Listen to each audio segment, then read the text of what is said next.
Welcome to the Slop Temple. We pray this video helps. You begin by selecting the exact cells or entire column you want changed. This targets only data you intend to alter.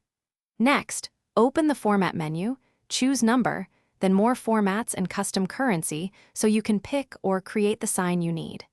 Make sure to set the sheet locale first because locale determines decimal separators and symbol placement. Once set, choose the currency symbol or type it in for custom formats and apply to see immediate changes. Now refine how the currency appears by selecting a built-in option or entering a custom symbol such as rupee or euros for precise labeling. Use the custom pattern field to control symbol position, thousands grouping, and decimal precision. For example, currency hash, ##0. 00 shows 2 decimals.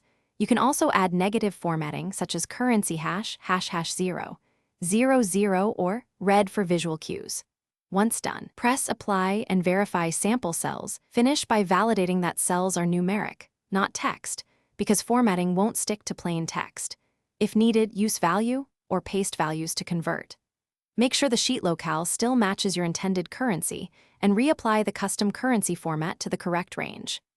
If formatting behaves inconsistently across imported data, clear formatting and then apply your custom pattern, or use array formula to enforce formatting on new rows automatically. Troubleshooting tip: when symbols don't change, confirm cell type and locale first.